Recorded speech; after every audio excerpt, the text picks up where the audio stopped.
আজকে আমি নিয়ে এসেছি একেবারে রেস্টুরেন্ট স্টাইলে দুর্দান্ত পাস্তার রেসিপি। পাস্তার এই রেসিপি বাড়িতে একবার বানিয়ে খেলে বারবার খেতে ইচ্ছা করবে। তাই দেরি না করে ঝটপট আমার সাথে এই পাস্তার রেসিপি দেখে নিন।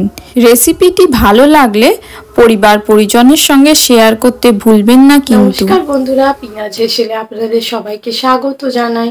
আমার চ্যানেলের ভিডিওগুলি ভালো লাগলে আমার চ্যানেলটি কিন্তু অবশ্যই সাবস্ক্রাইব করবেন। সবার প্রথম চুলোয় একটা কড়া বসিয়ে জল ভালোভাবে ফুটিয়ে নিয়েছি। এখন ফুটন্ত জলের মধ্যে আমি 1 কাপ পরিমাণ পাস্তা দিয়ে ভালোভাবে পাস্তাগুলো সিদ্ধ করে নেব। পাস্তা ভালোভাবে সেদ্ধ হয়ে গেছে, দেখুন একটু চাপ দিলেই ভেঙে যাচ্ছে। এখন আমি পাস্তাটা জল ঝরিয়ে তুলে নেব। এদিকে পাস্তায় ব্যবহারের জন্য আমি এখানে কিছু সবজি কুচিয়ে নিয়েছি। আপনারা আপনাদের ইচ্ছা মতো সবজি পাস্তায় ব্যবহার করতে পারেন। এখানে সবজি হিসাবে পেঁয়াজ, গাজর, capsicum, cherry tomato, Brussels sprout ও বেবিকর্ন ব্যবহার করেছি।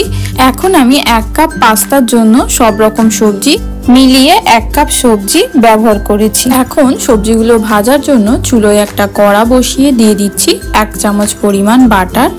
বাটারটা আমি এখন ভালোভাবে গলিয়ে নেব। বাটারটা ভালোভাবে গলে গেলে দিয়ে দেব 1 চামচ পরিমাণ রসুন কুচি।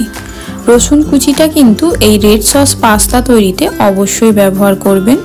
এখন রসুনটা আমি বাটারের মধ্যে একটু লাল লাল করে ভেজে নেব। রসুনটা লাল লাল করে ভাজা হয়ে গেলে এর মধ্যে দিয়ে দেব পেঁয়াজ কুচি।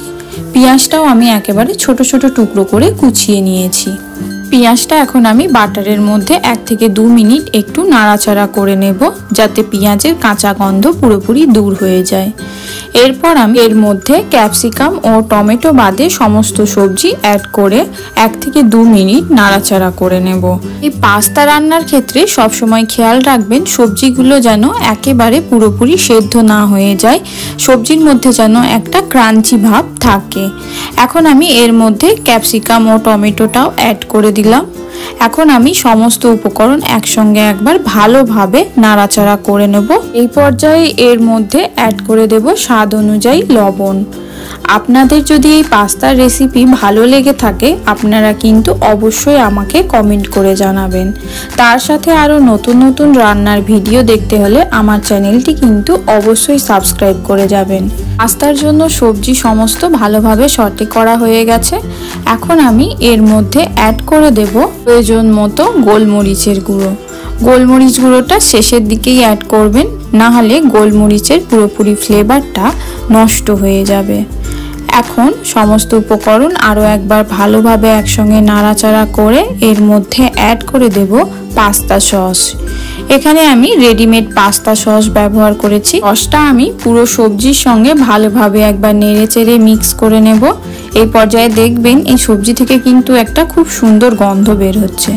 সবশেষে দিয়ে দেব সেদ্ধ করে রাখা পাস্তা। এখন পাস্তার সঙ্গে সমস্ত উপকরণ আমি ভালোভাবে মিক্স করে নেব নেড়েচেড়ে। এই পর্যায়ে চাইলে আপনারা নুনটা একবার চেক করে নিতে পারেন। আমার নুনটা ঠিকই লেগেছে, তাই আমি আর নুন অ্যাড করলাম না।